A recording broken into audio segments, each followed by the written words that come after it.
Hey, this is Lou Mangello from WDW Radio, and you're listening to the Five-ish Fangirls podcast. Let's do this.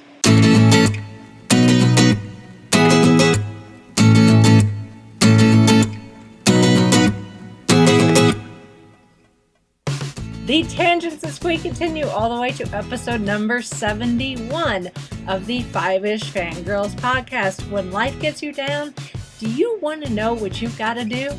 Just keep swimming, just keep swimming, just keep swimming. Welcome everyone to this week's episode of the Five-ish Fangirls podcast. So glad you could join us. Let's start off like we do every week by going around the virtual table and see who's joined us this week. This is Christy, Salt Lake City. This is Mitch in Kitchener, Ontario. And this is Rachel in Indianapolis, Indiana. She tried to remember and then she forgot. hey, and I've been absent for a month, so yeah. I was right on my cue. Chrissy's here, but she's a little rusty. Yes, I'm back from the sodding vortex, everyone. Yeah. Hello. Yes. I have not quit. No, I've not forgotten. Finally. Life is. I've been kind of in crazy land, but it's all good things. Crazy land. Well, would you like to share? I would like to share. Please share with the audience. Listeners, my lovely co-hosts already know, but of course. About a month ago now, holy cow, I got engaged. Yay! Yep. And my lovely fiance just walked in and said, "Yay." Well, I would hope so. Yep. But yeah, and we're getting married February 4th, and it's coming up pretty quick, but it's really exciting. Yay!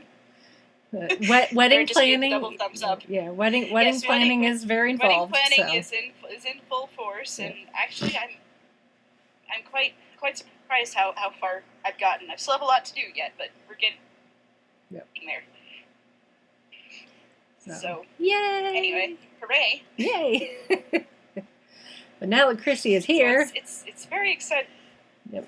Yes. So I guess we're gonna jump straight into go straight on the news. If anyone wants to have the full story about the thing, let me know, and I'll do like a side trip or something about it. We'll talk. Anyway, but let's get into news because there is quite a bit. Our first bit of news is some convention updates. And there's a lot, and it's mostly Doctor Who convention related. First one, Chicago TARDIS, since that's the next one that's coming up. There are actually 3 cancellations, sadly. So if you're going to Chicago TARDIS and you're hoping to see these 3 individuals, you are sorry, out of luck. The 3 who have canceled are Gary Russell, Eve Miles, and Jenna Coleman, unfortunately. Yep. So sadness, but I'm sure, but they have 2 doctors going. Well, and Alex Kingston's going to be at Chicago TARDIS. So. Oh yeah, Alex Kingston. So there you go. Alex Kingston so you have nothing to complain about. Yeah. So the Chicago TARDIS people, they're trying to get someone else to at least fill out the guest list a bit more, so it's not as thin now.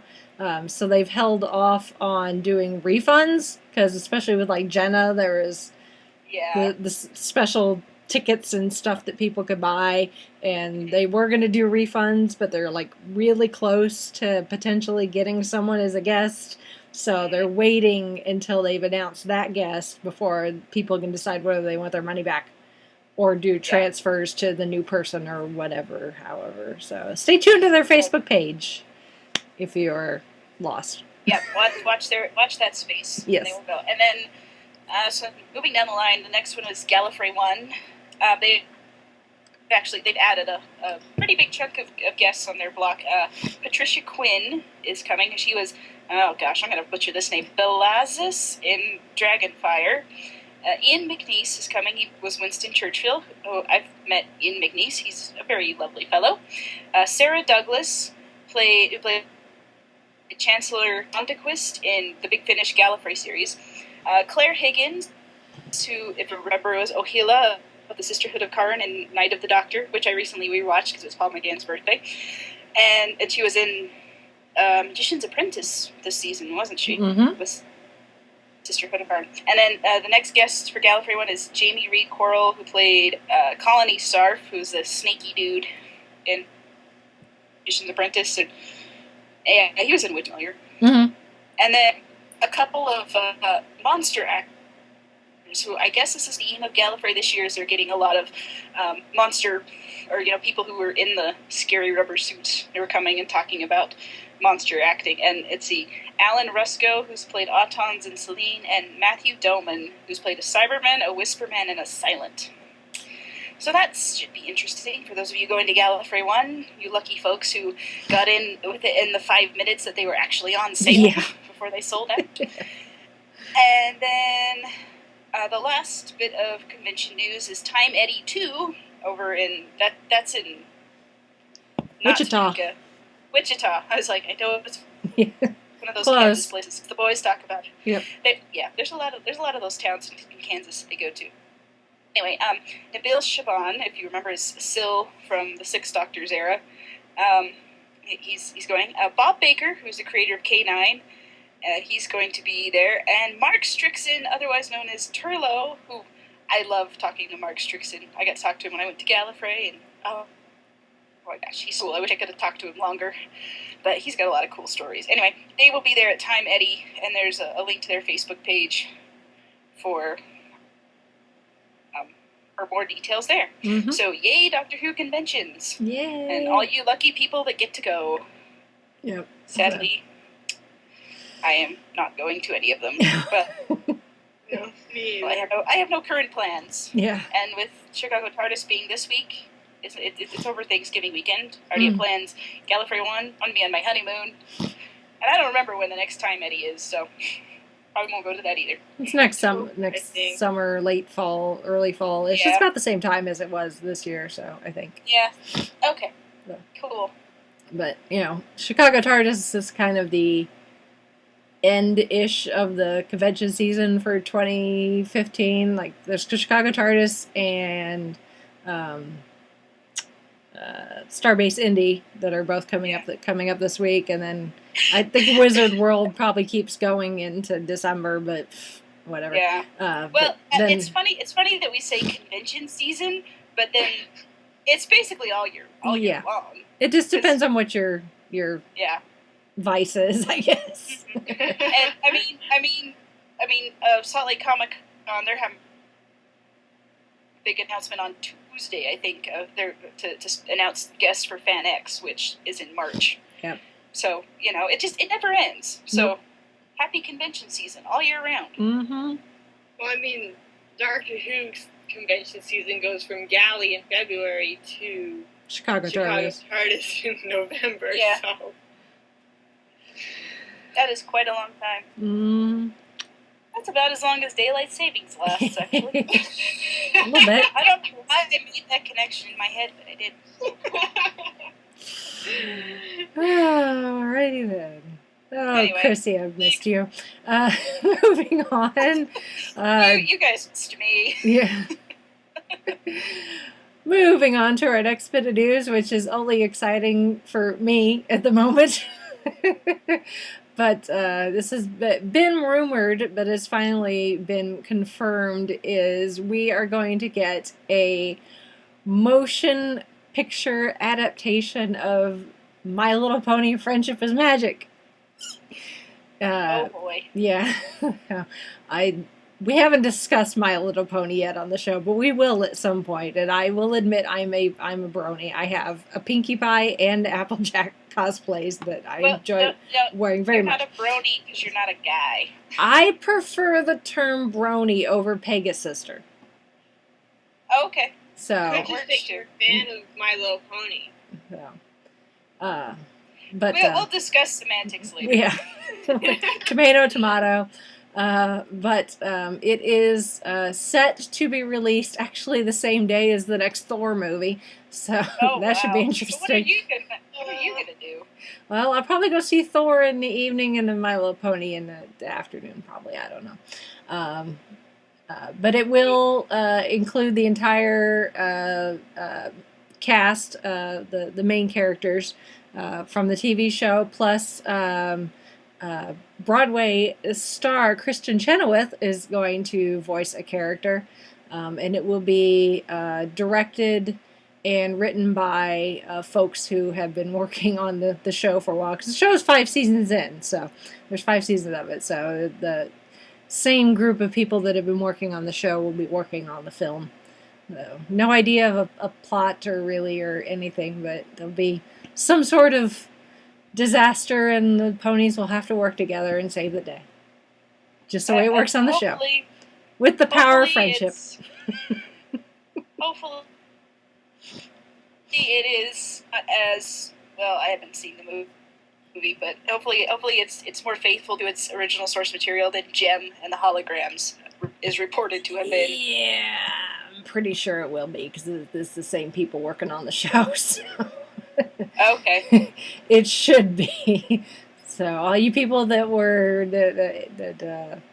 didn't bother to go see Gem or any of the Smurfs movies, if you're concerned about adaptations, I think this will be a bit more faithful.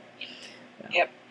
Although I heard the Peanuts movie adaptation is quite good, so I'm looking forward. That's what I've heard too. I haven't getting seen to see that. So yay, My Little Pony. I'm excited, and like 2 people I know are excited. We'll have to go see it together. All right, moving on. Moving on, we can at least start to organize our schedule because ABC's announced their mid-season air dates.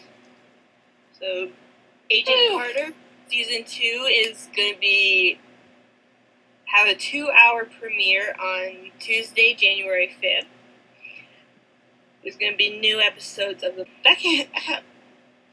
What? Yeah, that's all right. Tuesday, February the 2nd. Yeah, that should be right. Yeah, that's right. January, February, March. Sunday, March 6th. And Agents of S.H.I.E.L.D. on Tuesday, March 8th. Yep, that sounds about right. Once Upon a Time and Agents of S.H.I.E.L.D. usually come back like around the same week. Yep. So, of course, we still don't know when Once Upon a Time and Agents of S.H.I.E.L.D. are going to end. That you can check out. Yep. So. Which Peggy is back, but I'm very excited. Yay, Peggy! Yeah. Agent Carter season 1, is it on Netflix yet? No, it's not, and it needs to be because I need Chauncey to watch it. Yes. I don't know what the holdup is. Yeah, well, hopefully it will be on before season 2 comes out. Yeah, really. It should be. I'm gonna. The DVDs are out. Aren't they? It would make sense for it to be on Netflix before season 2 comes out. Well, yeah. You would think. It can sit next to Jessica Jones. Come on. Yeah, really. Yeah. Yeah, hear that, Netflix? We need Jessica Agent Jones Carter. is one of those ones that I have to mentally prepare myself. Yeah. I'm right there with you. So right there dark. with you. Like, I watched most of the first 2 episodes, but I haven't even started. Yeah. I don't know that I will. If you watch Daredevil, Yet. Jessica Jones is in the exact same vein. It is dark, it is violent, it is very adult. Well, I watched Daredevil and had pretty much no problem. Jessica Jones has like one PTSD, or two things. and they don't shy away from that. No, That's what Jessica I've heard. Jones does not hold back on. I'm only 2 episodes in, but it's exactly what I expected it to be, and what I've seen of David Tennant, he's exactly what I expected him to be, and it has not ruined my image of David Tennant, unlike some people that I've seen on the internet. Some people are like, David Tennant's ruined for me forever now. I'll never be able to watch his Doctor the same way again. I'm like, it's not the same character. Really? We've had this discussion already. Yeah. I think I saw an article like Radio Times Secret about it. Smile? Have you seen Secret Smile? Because he I've plays seen a clips. creep in that too. No, I haven't, but no. That just goes to show just how brilliant of an actor David Tennant is. Yeah. That he can play someone really is. so completely different.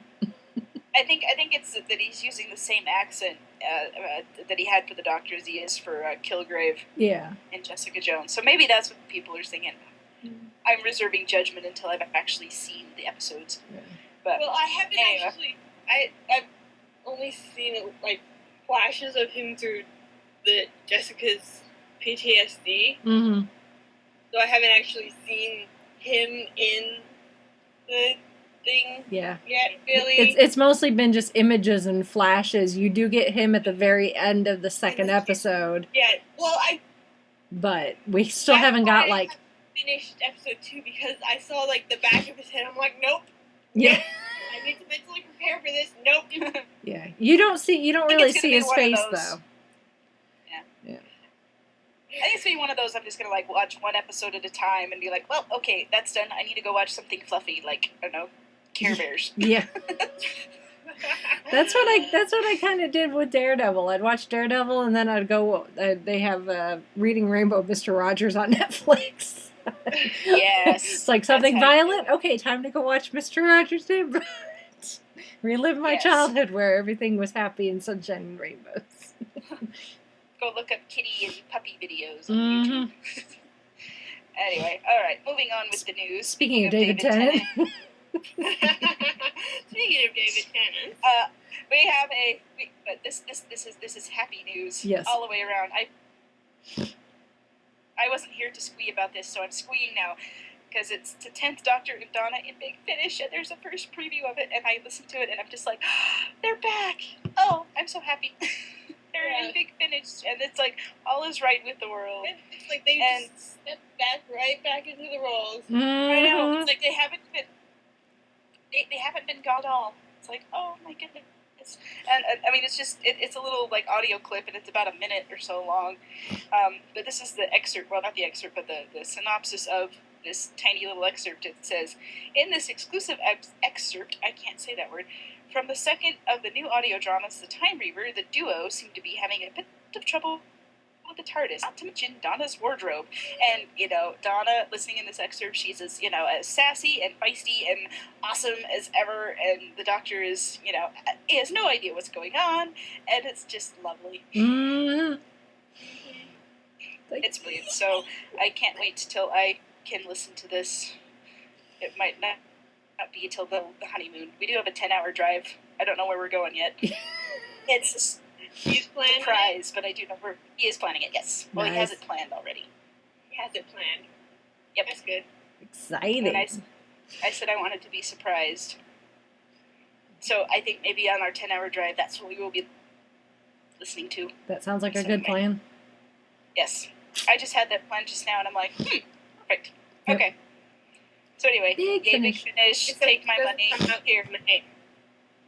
Oh, it does? Well, I'll find something else. I'll find other Big Finish to listen to then. Well, but some of the War Doctor audio should be out by then, so. Should be, There we go. So you can listen to John Hurt. You know what? I will find something from Big Finish to listen to. Yeah. I mean, have you seen their catalog?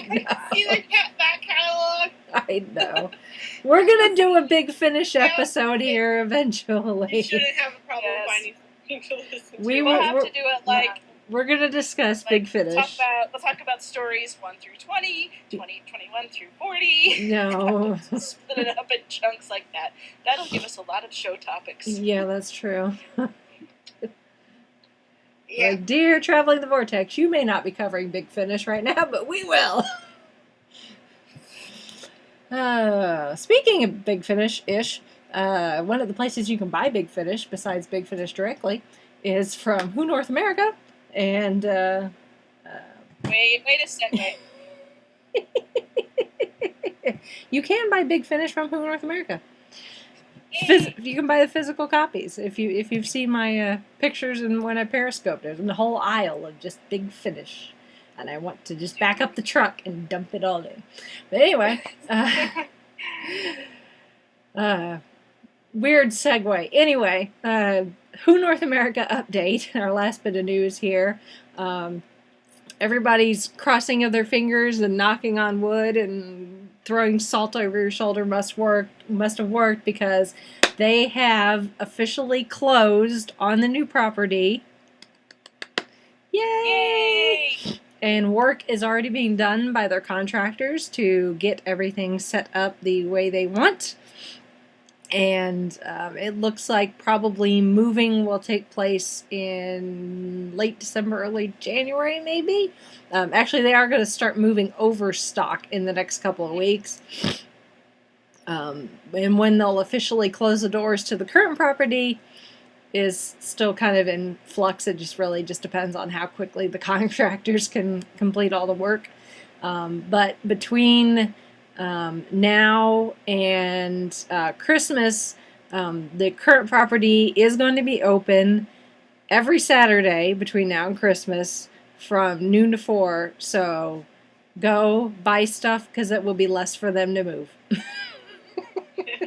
The more you buy, the less they have to move. And when you say they, you're including you in that. Yes, actually. Correct. Because you got. I have voluntold. Yes, I've already been roped into helping when the time arrives. So, yes, the less they have to move, that includes me. So, but that's very exciting, and I will keep, giving updates as I find out about them and when the big grand opening will happen. Of course, I will be there for it, and if Janie has her way, there may be special guests of the Doctor Who variety, but we'll see. I'm not gonna hold my breath quite yet, but Janie and Keith are trying to work out so that they have someone from Doctor Who there for the grand opening and the ribbon cutting and all that fun stuff. So, but I'm not going to not say anything until things actually are confirmed. Yes, that would be a wise thing to do. Yeah. So, with that is it for news. Excuse me. I have a couple small sort of personal announcements. One that I mentioned pre-show is that my town City Hall was in last week's Heroes Reborn. Mm-hmm. Yay! And her bank was in the episode before that. Well, a branch of the bank that I bank at was featured in a location that was supposed to be in America, but I'm having my doubts. It's a Canadian bank. No, really, it's I bank at TD Canada Trust, so it's really a bank that should be operating anywhere but Canada. So we all got a kick out of that. Well, there's a lot of shows and movies that you look at things and I think it's actually a TV trope. I can't remember what it's called, but it's like it's basically that Vancouver is supposed to be California and all these other places, and it's like no. And the other small announcement is a while back I posted on Facebook that the Double Clicks were looking for people to color in this one picture and submit it to them for their new video. Well, that video has come out, and the picture that I submitted is the first colored in picture that they use in the video. Nice. Very cool. So that is very cool. Yay! So there's like about 30 seconds explaining what the video's about. Mm. Cool. So you can take a screenshot of that and commemorate it for forever and ever and ever. Say, that's my thing in the thing. Frame it. Awesome. Yep. Oh. And I have one small thing to add. I will say to any new listeners we may have of people who either saw me speak and or picked up one of our cards at the independent show here in Indianapolis last weekend. It was it's an ongoing twice-a-year show where people from Indianapolis and the surrounding areas that are artists, authors, just content creators could get together and show off some of their work. The first year that podcasting was added to the show, and there were 2 podcasting panels. There was a how to get started in podcasting panel, essentially podcasting 101, that I was officially on. And then the following panel was podcaster origins, which is supposed to kind of give you, the story behind the voice that you hear on your podcast app type thing. And one of the people didn't show up, so I took their seat. So I was. I'll do it. Yeah, the second panel was right after the first one, and the people were leaving and coming and going, and other people were coming up onto the table and sitting, and none of the people were claiming the seat I was in, and I'm like, I'm just gonna stay and be part of this panel. And they didn't mind. Yep, they didn't mind. So I got to meet some fellow podcasters, and we traded business cards. So you may or may not be hearing their voices on our show in the future. You may or may not be hearing my or some of us on some other shows. We'll see. Plans are in the works, potentially. Watch this space. And then there was the first ever podcasting awards for this particular show. And we had submitted a segment that we actually recorded, 6 weeks ago, something like that, because there was a deadline. There was a deadline that we had to have it in by. So we recorded it quite a ways back ago, and we weren't allowed to actually put it out in the feeds until after the show's happened. Now that the show's happened, we could actually put that episode out. So again, watch this space. Hopefully by the time this is up, it'll at least be on our YouTube, so you can listen to it there, and then eventually it'll end up in the iTunes feed, just like all the other stuff slowly gets into the iTunes feed. Unfortunately, we didn't win for the category that we had submitted for, but that's okay. The show that did win was actually one of the gals that was on the second panel. Really nice gal who does a movie podcast called Kate's Take, and she talks about all of the movies that have influenced her life, and she's great personality. She's super nice. So if we were going to lose to anyone, she was kind of a cool person to lose to. And we got some feedback from the judges, which I'll share with you guys after we're done recording. If you, I don't really want to address or maybe sound like I'm trying to make excuses for some of the feedback we got.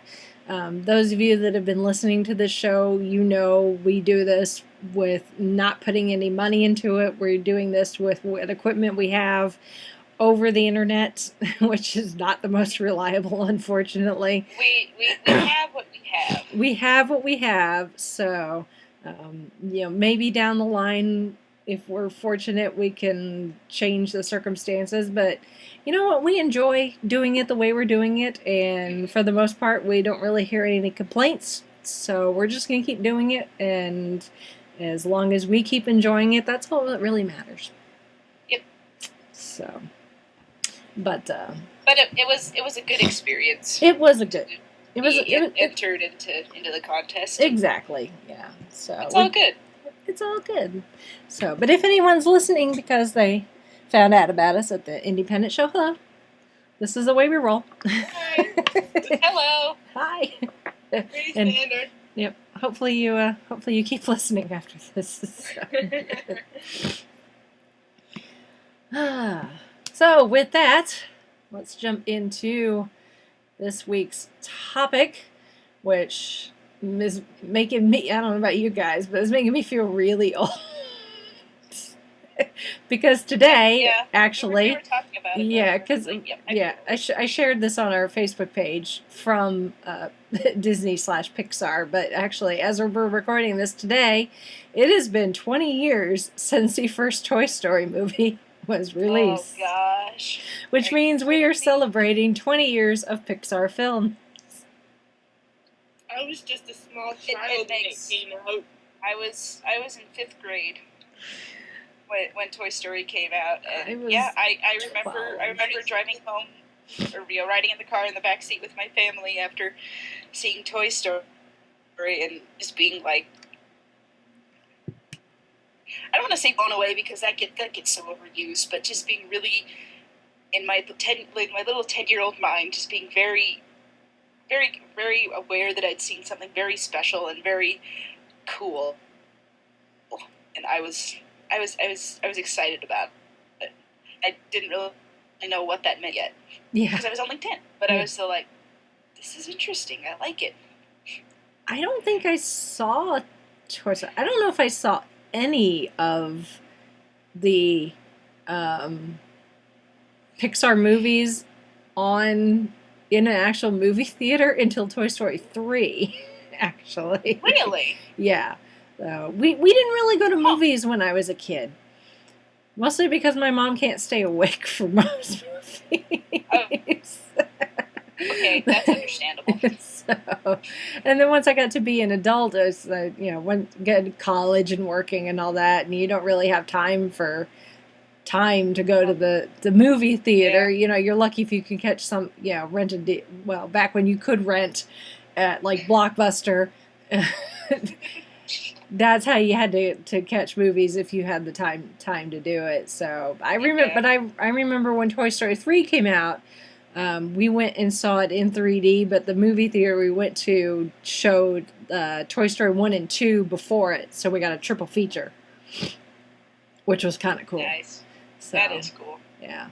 And of the 15 movies that Pixar has released, the feature-length movies, I have seen all of them except for 4. I've not seen either of the Monsters movies. I haven't seen Monsters, Inc. or Monsters University. I haven't seen Up, and I haven't seen Inside Out yet. Oh. I've seen all 4 of those. I have seen every Pixar movie. Don't take away my Pixar card. I refuse to admit that. I refuse to acknowledge Cars 2 because I loved the first Cars so much. I like Cars 2, but I love it. And I'm like, it didn't need a sequel. Well, now they're making another one, so unnecessary. But I love Cars. Cars is like, I know it's not a universal favorite like Incredibles or Finding Nemo or one of those, but Cars, it just, when I first saw it, it just was, I just loved it. And maybe it's just because I'm from a small town like that, and I kind of like, I get that small town mentality and how you're people rushing by on the freeway, and like when I went to college and you'd ask, where I'm from, and I had to go into this whole long 10-minute explanation of where I was from because no one had ever heard of the little town I'm from. And most people are like, from the bigger cities, and they know where all the, and they look at me like come on, you don't have a movie theater, and I just kind of wanted to punch them in the nose and be like, or they'd hear how small my high school was, and they're like, I can't imagine graduating with that many kids. I'm like, I can't imagine graduating with 500, so there. How small was your But no, I love it. I graduated with 8 as my graduating class. 8 kids. I knew someone where she was the only one in her graduating class. See, the class after me only had 2, but we didn't have anyone. I didn't know anyone. It was just they were the only ones. My graduating class was about 30 people. Okay. See, I get that, but anyway. Yeah. It was super huge, but it wasn't as small as yours. Let's see. I think we had 40 in the entire school when my I graduated. School was but about anyway, 200 people when I went there. Okay. So you can kind of understand. Small, Yeah, but so, not as small as yours, but still a lot smaller than other high schools. Yeah. So like I understand like whole small town thing, and I mean I can kind of understand understand why people who aren't from those small towns like wouldn't get Cars or get the appeal of it, really. But it's one of my favorites, and Brad Paisley does some of the songs in it, so that's a plus. I love Brad Paisley's music. I like the second anyway, Cars though, but I love Mater, and Cars 2 is a bit more Mater centric. So okay. That's my graduating class was actually about 50. Because I just got my thing out and counted, and there's 53. So yeah. That's still, I mean, that's a lot bigger than yours, but a lot smaller than other high schools. Yeah. I have friends who like they graduated with, you know, they didn't know everybody in their class, which is fine. It was just some people's attitudes when I tell them where I was from, and yeah, it ended. A lot of dates ended awkwardly because of it, because some people just really they didn't know how to deal with it, and I'm like, what do you mean you don't know how to deal with it? It's like, I don't know. People are weird. Anyway, tangent. Yeah. Squirrel. Squirrel. We're talking Pixar, but yes. Yeah, Pixar. I mean, lately we've had a few movies that have kind of not up to all of them at one time or another, but most of them so long ago that I barely remember. Yeah. But like A Bug's Life, I barely remember. I sort of remember A Bug's Life and what it was about and all that stuff. It's been so long. Yeah. Well, for a while, because DreamWorks was kind of doing, they were getting their start too at about the same time as Pixar was, and for a while you could kind of see like they were like competing with each other a little bit because the movies seemed to have similar themes or genres, even. And like that's not coincidental because the head of DreamWorks at the time was a former Pixar executive. Oh well, there you go. There was a bit of bad blood between him and John Lasseter, and he ended up leaving Pixar and going to Sony / DreamWorks. Is it Sony? Is it Sony DreamWorks? Something like that. Yeah, and I think he knew what Pixar had in the works as far as film ideas, and used that to DreamWorks' advantage. Yeah. with some mixed results. I mean, Ants was pretty good, but you know you can't compare Finding Nemo to like Shrek with Shark Tale. I mean, Shark, yeah, and kind of in my mind, in my teenage mind, somehow I put Shrek and Monsters Inc. kind of because they're both about monsters, although it's very different interpretations of them. Yeah. So you can't really compare them, but in my mind somewhere they're kind of on the same level. Yeah. Some of the like A Bug's Life. I don't really remember a whole much from it either, but I know It's a Tough to Be a Bug attraction that's at Disney's Animal Kingdom really well. So yeah. I know like Flick and Hopper because they appear in the attraction, but that's about it. I always remember the caterpillar, Heimlich. Is Heimlich, yes. I always I'm going to be a beautiful butterfly. The one where they're in the circus and he goes, I am a cute little bumblebee. They're at dinner and he's like basically stress eating because he's afraid he'll never become a butterfly. And then at the end, he's still the same. He's kind of a different color. He's still the same. He's got these tiny little butterfly wings. So like, I am a beautiful butterfly. Watch me soar, or whatever he does. Just like, oh, Heimlich, I love you. Adorable. You're wonderful. All good things. Yeah. And I did like the little princess ant, and now I can't remember her name. Dot. And they have the whole thing like pretend, and Flick has the rock. It's like pretend it's a seed, okay? Yeah. It's like, what's with the rock? It must be an ant thing. But yeah. Yeah. See, this is what I'm talking about when I say I barely remember this movie because all this stuff's like, oh yeah, yeah, about that. Yeah, it tends to come out, and that's the thing with Pixar is like even their more obscure ones, and when I say obscure, I'm using that in air quotes because it's relatively obscure.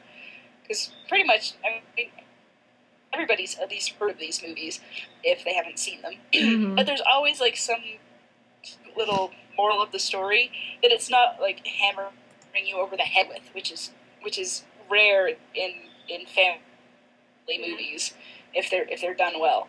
But you just love them, and like I know I'm kind of I jumping. really like Inside Out. Like I went to see that one Oh, by yeah. myself, and when I was leaving the theater, there was these kids that I overheard talking about like what the lead emotion of very like who like them and their friends would be, kind of thing. What their lead Yeah. emotion would be, and it was so cute. It is really cute. I really liked. Yeah. Inside Out was really cute. But the one that I think, see, I'm going to talk about Up here for a minute, because when I first saw Up, I didn't get to see it in theaters. I saw it when it came out on DVD, and I watched it, and a lot of people had told me, "Oh, Up is just so wonderful. Well, you just love it, and it's great, and all these things." So I'm like, okay, but they're like, "But do you cry in the first 10 minutes?" I'm like, okay. So I'm watching it, and yes, I legit cried in the first 10 minutes. And honestly, I think I could have just ended the movie there and have been good, and would have been good. And I was like, because when spoilers, Ellie passes away after she and Carl have been married for so long, and they've had a good long life together. And I'm just like, okay, what's the rest of this movie going to be about? Because I figured it was going to be about this couple, whatever it is they're doing. And then it's like, well, but I'd seen the cover art, and I'm like, okay, who's the kid? Who's the dog? Who's the bird? What is going on? And and what's with these balloons? And I think everybody remembers those first 10 minutes of that story. And I mean the everything else with the adventure and Doug and the Squirrel. And the squirrel, yeah. And now I can't remember the little boy's name. See, I can't remember the little boy's name. I haven't seen it, so I don't know. I know the dog's name is Doug and the bird's name is Kevin, right? Yeah. Yeah, that's gonna bother me. I'm gonna have to look it up. But see, like that's the part that everybody remembers, and like I've seen, in my wedding plans, I've been looking up ideas for wedding announcements and stuff like that, and I've seen so many people who have Russell. There's the kid. Done their engagement pictures as Russell. Okay, yeah. But they've done their engagement pictures as Carl and Ellie. The young version of Carl and Ellie, and all these different things, and it's so cute because everybody just loves that love story, even though it's only such a small part of the movie, but it informs the rest of what that story does, and it's just it's so good.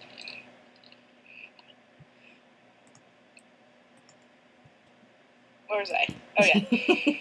and that really, I mean, we talk about Pixar being the computer animation, and the animation is really good, and it's just gotten better and better. I mean, you look at Toy Story, the first Toy Story, and you think, oh wow, these are kind of dated, but at the same time you don't care, and the reason is because the story is there. Like that's what they put first is they have a good story, they have good characters, and that's the part you get lost. And then then the animation and the graphics and the stuff come later. And I think when other studios were kind of trying to do this play catch up thing with Pixar, and they didn't do it as well until Shrek came along, is that they were so preoccupied with the CGI, with the effects, and getting those to look how cool this is, and they weren't telling a good story. And then Shrek happened, and that was a good story, and people like that. Yeah. Well, and that's been kind of. That's been the focus for the John Lasseter said at one point that that Pixar's films are supposed to follow the same theme of, and I'm reading this from Wikipedia. Thank you, Wikipedia, for quoting John Lasseter for me. The same theme of self-improvement as the company itself has, with the help of friends or family, or a character ventures out into the real world and learns to appreciate his friends and family. At the core, Lasseter said it's got to be about the growth of the main character and how he changes. Yep. And all that other snazzy whiz-bang stuff, that comes later. Mm-hmm. Exactly. I mean, for crying out loud, they made you love a little robot who doesn't really even talk. Well, he talks, but Wally. he says like 3 or 4 words. Wally. I just like saying that. Wally. Eva. I need to watch that one again. It's so Yeah. Yeah. And that's the thing is Pixar is, I mean, they're obviously they're a part of the Walt Disney Company, but they haven't been part of Disney for that long. Disney didn't buy Pixar until 2006. They worked together. Disney distributed Pixar's films. It was always Disney Pixar. It was Disney Pixar until Disney actually bought Pixar outright back in 2006.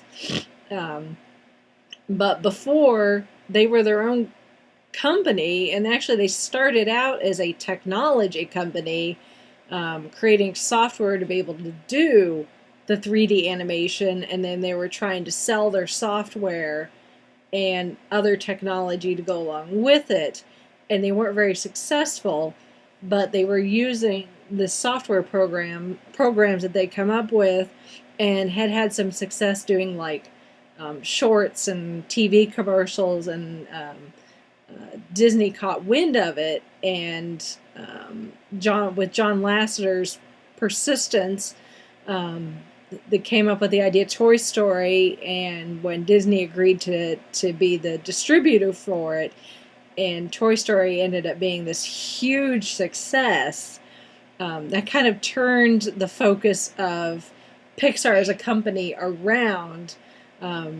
because leading up to that, Steve Jobs actually was the owner of Pixar. He had put money into it and eventually became like the primary owner of Pixar, and had thought about selling it off several times and didn't. And then this whole thing with Toy Story and Disney came about, and that changed everything. And then when Disney bought Pixar, that actually made Steve Jobs the largest single Disney shareholder at the time, because he was a majority owner in Pixar. So this little company that actually, before they became their own company, was a division of Lucasfilm. So they went from Star Wars to Disney, which now Star Wars is part of Disney. Amazing how that comes full circle. It's the little group of friends that could. There were these group of guys. They were working for Lucasfilm, doing computer stuff and for Lucas, and decided they wanted to branch out on their own. And there's this whole thing. There's several different documentaries out there that kind of cover the story of this. But they wanted to branch out on their own. So there's this whole story of the guys leaving Lucas, going and getting another job elsewhere for like a year, and then leaving that job and going to, essentially with Steve Jobs and the money from Apple, to create this company, so that the people at Lucasfilm wouldn't get suspicious. Essentially. So it was Steve Jobs, these guys, eventually John Lasseter's, and these different guys, some of them that went to school together at Cal Arts, putting together this little group that just wanted to do technology and come up with software. And look at them now. They've, 15 feature-length releases, tons of shorts, because that's one of the things we've come to be expected when you go to see a Pixar film. There's some sort of short beforehand, which those in themselves are a collection of amazing pieces of storytelling in themselves. You can go and just watch.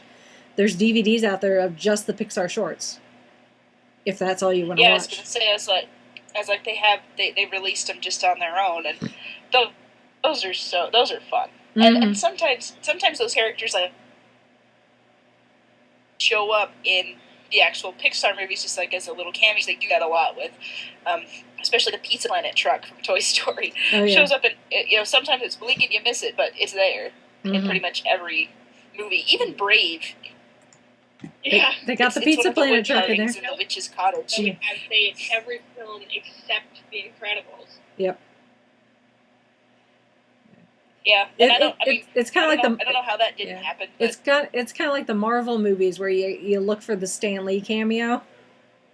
Yeah, Pixar has their Easter eggs that are in almost every film. The Pizza Planet truck is the Stan Lee truck. Yes, the Pizza Planet truck, having A1113 is another pretty regular Easter egg, which that is the classroom at Cal Arts where John Lasseter and Brad Bird, among other people, went to school. The other big consistent thing. Looking at the trivia for Inside Out, and apparently the Pizza Planet truck appears at least 3 times in the film, but it's hard to find. And A1113 is Riley's classroom. Yeah, for school. Well, there is one movie. The first movie I ever saw A113 in was actually The Brave Little Toad. If you've ever seen that movie, it's not a picture. No, it's like but if it was, yeah, I don't know. If it was, it's an apartment. It's an apartment number. A113 was in Flatline, which we just watched for Friday Night Who. Yeah, that's true. It shows up everywhere. If it's directed by Brad Bird, it's likely that A113 appears in there somewhere. So, yeah, because that's kind of his thing. Because it appeared in stuff that he directed way before he even started doing stuff with Pixar. Yeah. The other I don't want to say thing, but the other item that has appeared or been a part of every single Pixar movie is John Ratzenberger. Yeah. Even if he's just at the beginning of Up, he's one of the construction Carl's house because they want to build a skyscraper on it, and that's his only role in that movie, but he's there. Mm-hmm. He has a very distinctive voice. Yeah, well, if you ever watch Cheers, yeah, you know who we're talking about. Yeah, and it was kind of a funny in-joke at the end of Cars. They had the little post-credit or during the mid-credit sequence where all the cars go to the drive-in and Cars versions of Pixar movies, and John Ratzenberger plays the big semi-truck he's Lightning McQueen's driver.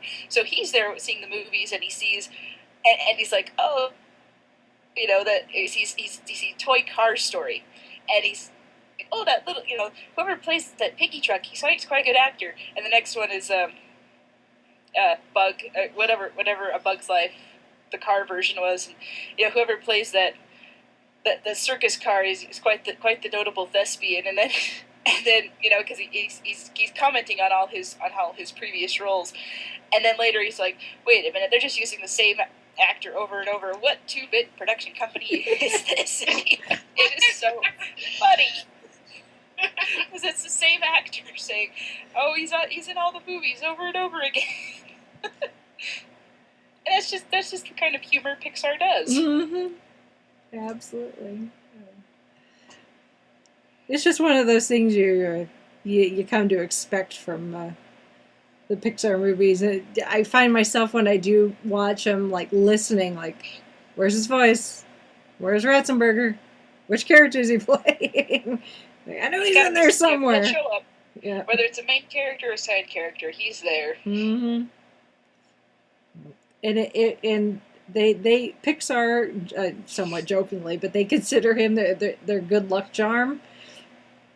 So it's been working because every movie that they've had come out has been a success, depending on, I guess, a lot of it depends on what your measure of success is, but I mean, they've all done well financially and have good reviews, and pretty much every Pixar movie has at least been nominated for an Academy Award of some sort. So they know what they're doing. um, but it's interesting because the Pixar films are memorable, and they are memorable because of the characters and the story. And unlike Disney, with the Disney animation, whether Disney does hand-drawn animation or they've started to do computer-generated animation, but it's not Pixar movies. You know, with the Disney animated films, obviously we've had some really memorable films. I mean, look at Frozen. Frozen's just taken over the entire universe. And a lot of that is the storytelling and some really great characters. Yep. But one of the things that sets Disney animation apart from Pixar is also the music. Almost all the Disney animated films are musicals. So you have things like Frozen with Let It Go, this big power ballad. But then you look at the Pixar movies, they have music, you know, your background music, and maybe the occasional little tune that someone may sing, but they're not musicals. So they have to rely more on the characters portraying the story and the emotions without belting out into some song and dance. And it works. Which is very cool, because I grew up on, and I know you guys did too, with, you know, The Little Mermaid and Beauty and the Beast, and it's like, yeah, we love the characters, but at the end of the day, we find ourselves just singing the songs.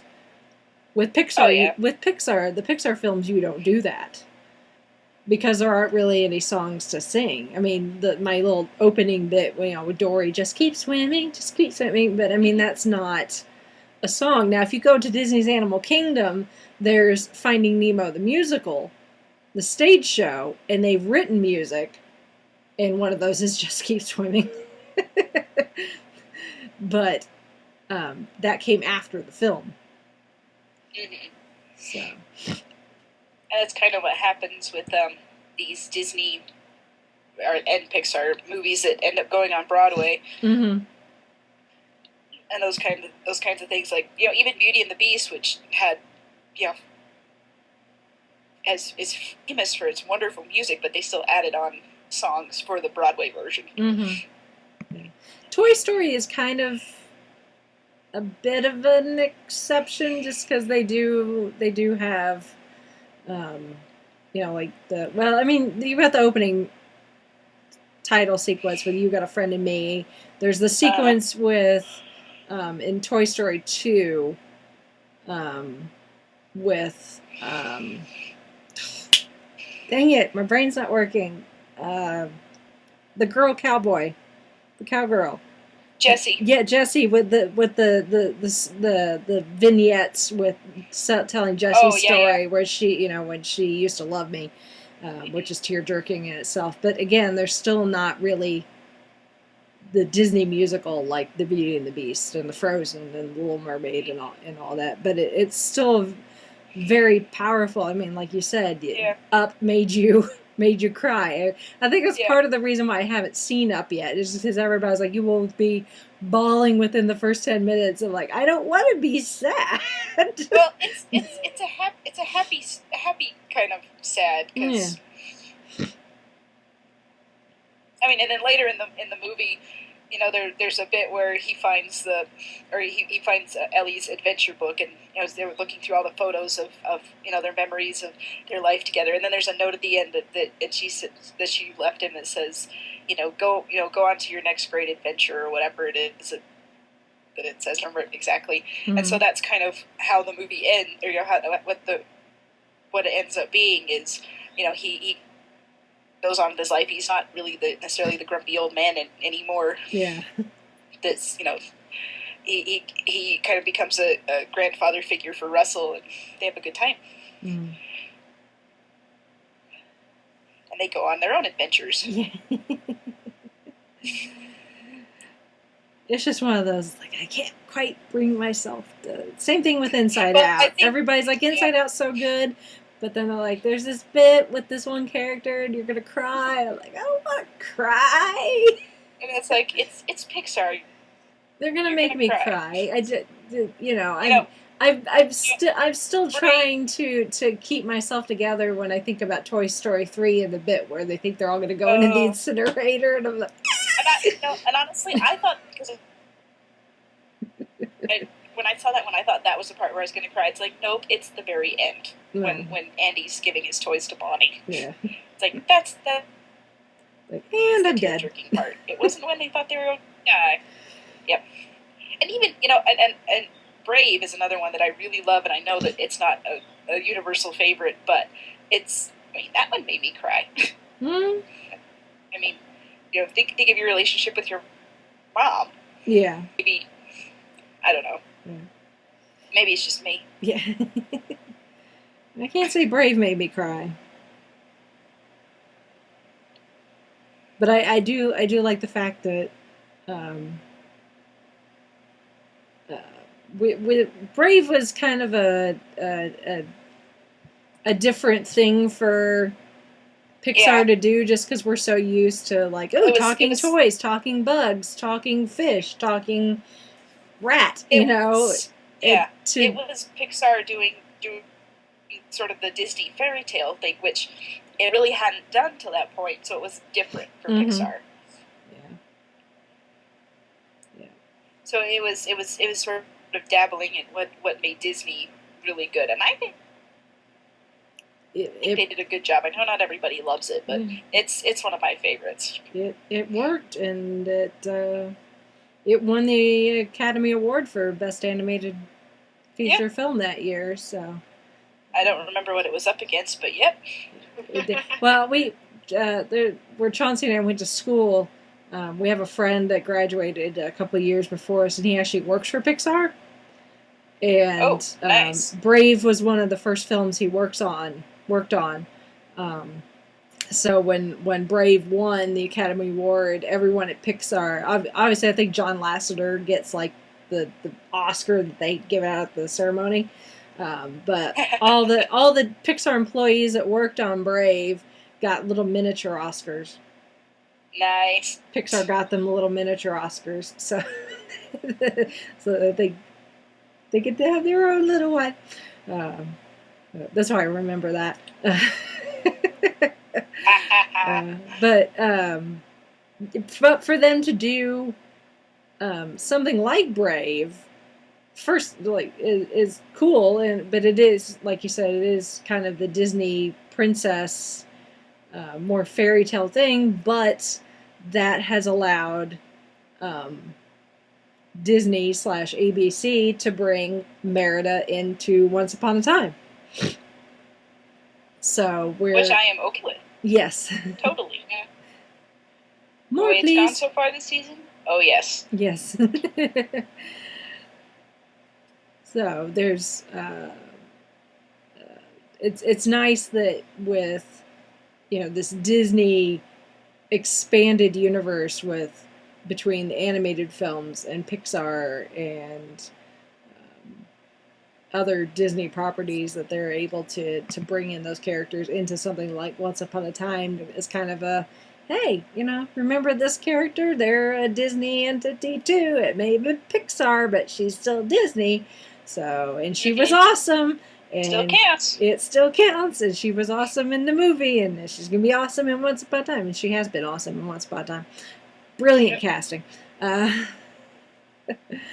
Although obviously a lot of times passed for her since the movie, since her brothers are all grown up, like at least teenagers. Yes, that is true. Yep. No. But we'll discuss that. Yeah, we'll discuss that when we talk about. Yeah, when we discuss Once Upon a But Time. it's what I mentioned. Yep. But I think that just shows to the strength of the characters that Pixar has created and brought to life through the power of technology, and we're having there's more coming. I mean, we've discussed this, several times in the news, but there's 15 films out now. So if you haven't watched a Pixar film, you've got plenty to choose from. But we just watched Incredibles like a week or so ago. There's 6 more coming. One of them this week, actually. Is that this week? The Good Dinosaur comes out this week? Dinosaur, yeah. Yeah. And then we get Finding Dory. It's already we get Finding Dory next year, which we now have the first trailer for that, and it looks awesome. I'm very excited. And then we're getting a third Cars movie. I'm sorry, Chrissy. I'm ignoring it. Supposedly you can enjoy it. I'm just not. Well, supposedly this one is going to go back to its roots and go back to Radiator Springs, so it probably will be more in line with the first one. For at least the trailer. See what the trailer shows. Yeah. If you like what you see in the trailer, maybe you'll like the movie. Yeah. Maybe. I will see. Mm. We'll see. I will first reserve trailer judgment to come out. Yep. We'll get there. Yeah. And then we have Coco, which will be out in 2017 as well, which is their like Day of the Dead type theme film. Not a whole lot's been released, but just based on what little like description we've got in the poster we've seen with the sugar skull on it. It should be interesting. Be interesting to see how they get John Ratzenberger into that. And then Toy Story 4 will be out in 2018. And then Incredibles 2 is slated for 2019, which the Incredibles sequel has been a long time coming. Yes. It's not like superheroes are really popular right now or something.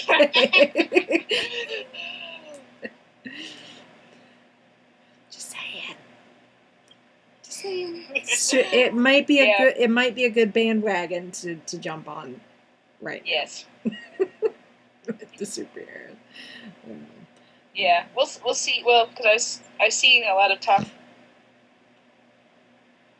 about when The Incredibles first came out. That was before the whole big superhero movie thing happened. Yes. And so it's like, well, how does it slot in with and it kind of it felt like, because I saw it a few weeks ago. We watched it a few weeks ago, and it felt appropriate because superhero genre was kind of a joke back then anyway. So the story itself, where the superheroes are in the shadows and they're not supposed to be super other because people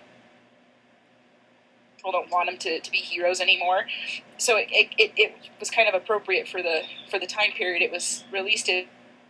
And now it's like, oh, everybody loves superheroes. So, how are they going to market that and make it work? And they might reflect where the superheroes are back. Yeah, it could be. And, what the ramifications of that are, or what that is. So, we'll see. And I love Incredibles. Incredibles is really, really good. And it's just one of those, and it still holds up. Oh, yeah. Oh, yeah. And I think that can be said for most by the time, even the first Toy Story, where before I said you can tell that the CGI is still dated, but it's like, it's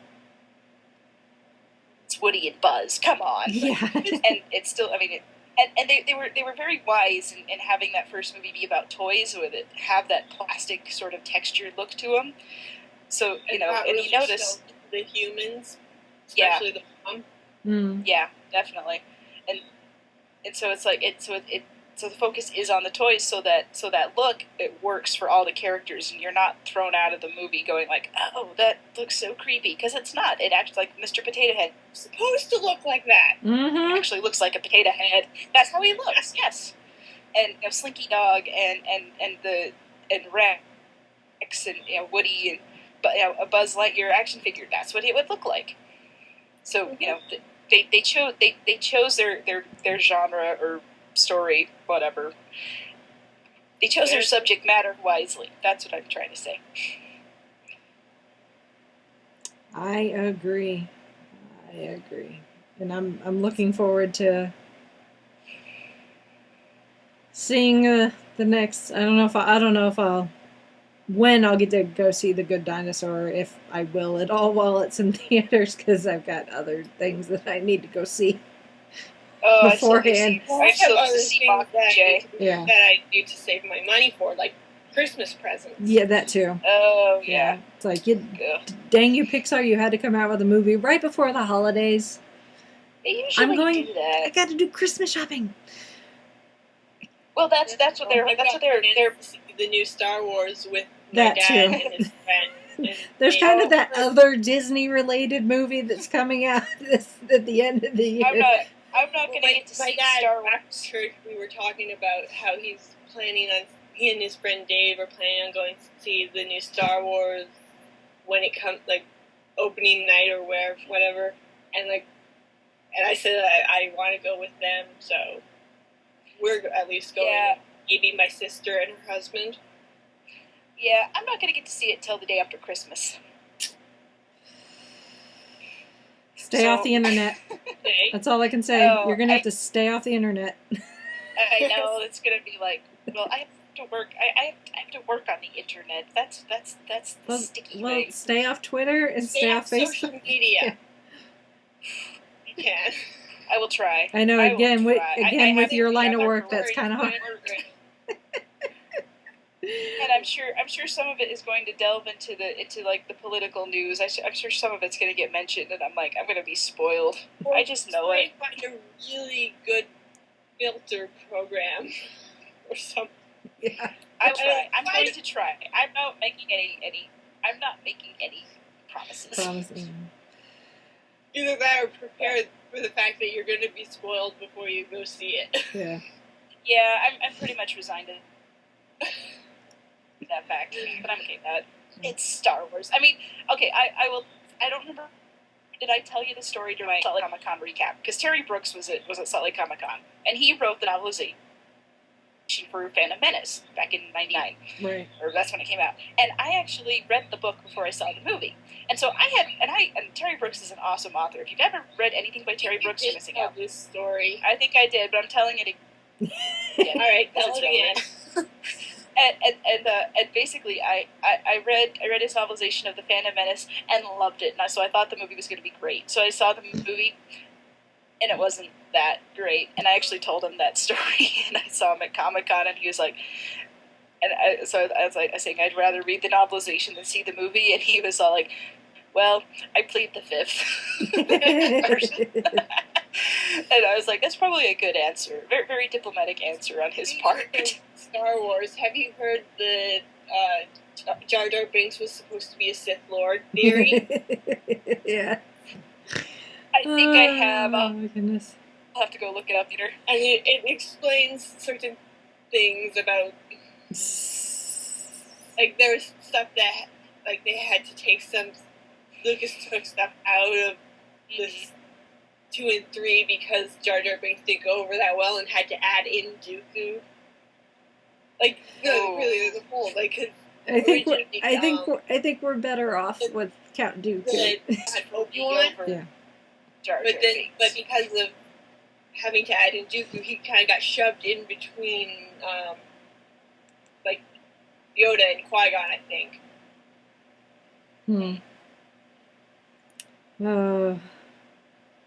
I love fan theories. Listen, fan theories are the best. But I think in Phantom Menace, it was stated that Yoda was Qui-Gon's master, and then the Attack of the Clones rolls around, and suddenly Dooku was Qui-Gon's master. Which is funny because in the original trilogy, Obi-Wan said that Yoda was his instructor, or was his teacher. So there's been quite a bit of course, there's been a lot of retconning in Star Wars anyway. So we'll discuss that when we discuss Star Wars. Yes, this is but a preview. Yeah. Anyway, how do we get on Star Wars? All roads lead to Star Wars. Well, because it's all Disney. It's all owned by Disney. So. That's true. See it with my dad. Disney owns them all. Anyway, sorry. So anyway, no, don't be sorry. It's been so long since Chrissy got to Tangent. I know. Oh, I'm gonna have to miss next week probably because I'm gonna be out of town. But that's okay.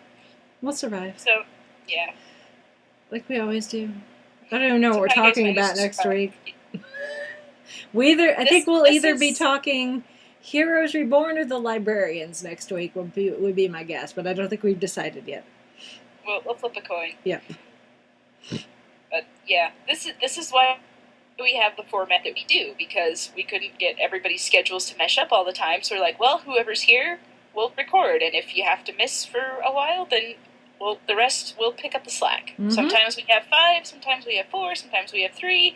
I don't think we've ever had only 2 before, though. No, we haven't got quite down to a situation where there's only 2. Hopefully we don't. Hopefully we Knock on don't. wood. That would be somewhat difficult for those who are left. Little awkward, I think, if it was just 2 of us. But Yeah, We'd manage. I think 3 is probably the absolute minimum. yeah. But Never anyway. say never. Yep. So, well, anyway, Pixar. We love Pixar. They can Mhm. do no wrong, except for a few of things that we don't really discuss. But Yeah. yeah, everybody makes mistakes, and that's okay. Mm-hmm. This Pixar has they've done enough good that they are allowed to have a few that don't go over so well. But Mm-hmm. 9 times out of 10, they do right. Yep. I'd even go as far to say 9.5 times out of 10, they do it right. Mm-hmm. Which I know that doesn't quite work fractionally, but I don't care. Math was never my strong suit anyway. Oh, my. It's good to be back, you guys. It is. And now you're here, but now we're done. So, Yep. tear. Sadness. Yep. Well, since you're here, though, you can do the wrapping up because I always forget. I could do the wrap up. Yes. I will do the wrap. That is my job. All right.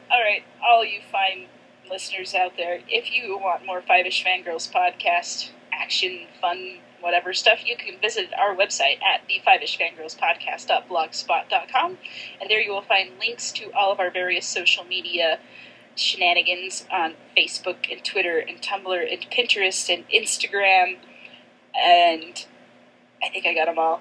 And you can also find us on, YouTube. We're there. We have videos and also recordings of past podcasts.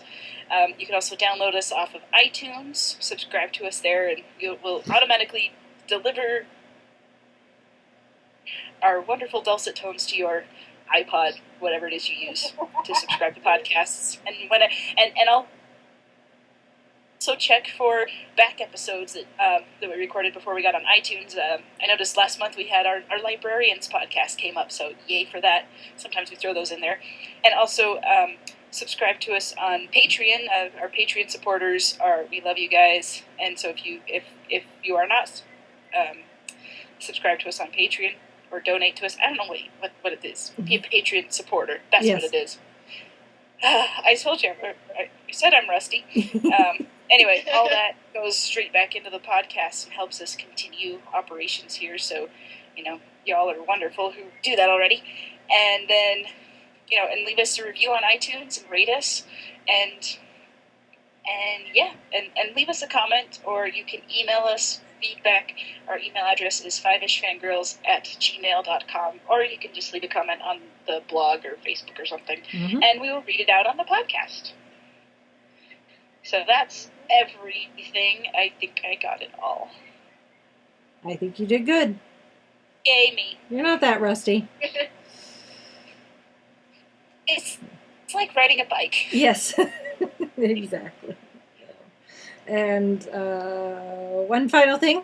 Thanks to everyone that joined in for Star Wars with Friends last night. So we did The Empire Strikes Back, which, as we've said before, arguably the best out of all the Star Wars films. And it was, But I will say, quite fun. Empire Strikes Back may be the best. Return of the Jedi is my favorite. That's how I qualify these things. Fair enough. Although with Force Awakens coming out we'll see if that shakes up the rankings in any way. We shall see. We reserve judgment until December. Yes. But with that, because that was episode 5, we only have one left. So if you were planning on joining in, you're waited till the last minute. So if you're going to get in, this is it. So 2 weeks from yesterday, 2 weeks as of yesterday, as of we're recording this. So December 5th at 11 p.m. Eastern Standard Time, we will be doing Star Wars of Friends Episode 6, Return of the Jedi. And that will be it for our Star Wars of Friends watch. Yes. Although after last night, I'm pretty sure I'm going to have to watch Spaceballs at some point before going to see The Force Awakens. Now they need to have Spaceballs too. They actually have to have The Search for More Money. The Search for more money, yes. Yep. It needs to happen now that Star Wars is big and awesome again. Yep. And everything. Oh, and also, this being November 22nd, tomorrow is November 23rd. Happy Doctor Who Day! Happy Doctor Who Day tomorrow, everybody. Woo! So go watch Day of the Doctor, or 52 years and still going strong, which we will discuss Doctor Who soon enough. Mm-hmm.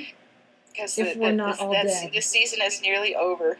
If we're not all dead, because we're all on life support after yesterday's episode. Yeah. Oh my gosh. But we'll discuss that when the time comes. Yes, we'll get there. We'll get there. I'm not going to go any further because I'll get myself all worked up. Yes, I will too. Okay, we better wrap it up and call it a night. End on a happy note. Think happy thoughts. And on a happy note, it's been 52 years since Doctor Who started. So, Yay! Oh no, watch An Unearthly Child tomorrow. That's always a good one. That too. Even if you just watch the first episode of it, it's so good. Mm-hmm. Well, the first episode is what aired 52 years ago tomorrow. Well, yes. I mean, you can watch the full. You could watch the full 4-part series. The whole story, or whatever. Mm-hmm. Or you can just watch Watch whatever you want. It's a free country. You can watch the 5 Doctors. You can watch the 3 Doctors. You can watch the 5-ish Doctors reboot. The 5-ish Doctors reboot. You can watch Day of the Doctor. Watch Day of the Doctor. Take your pick.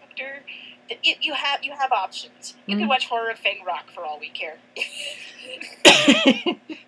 Horror of Fang Rock is a good one. It's on an anniversary episode, is my point. Yeah.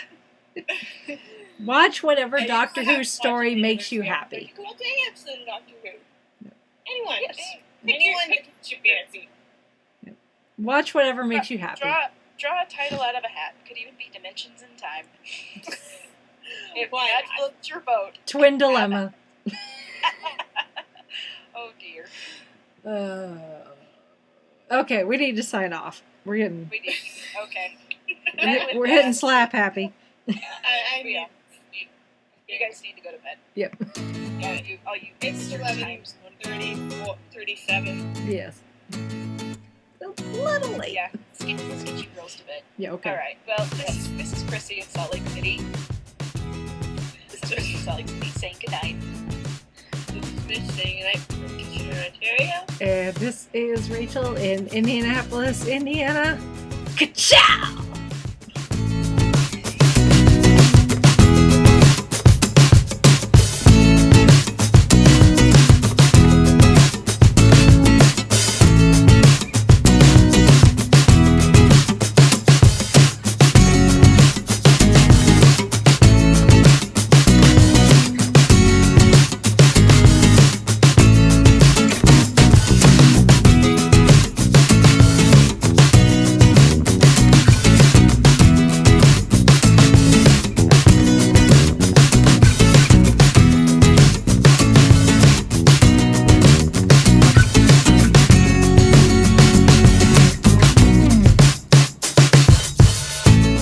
You have been listening to the 5-ish Fangirls podcast.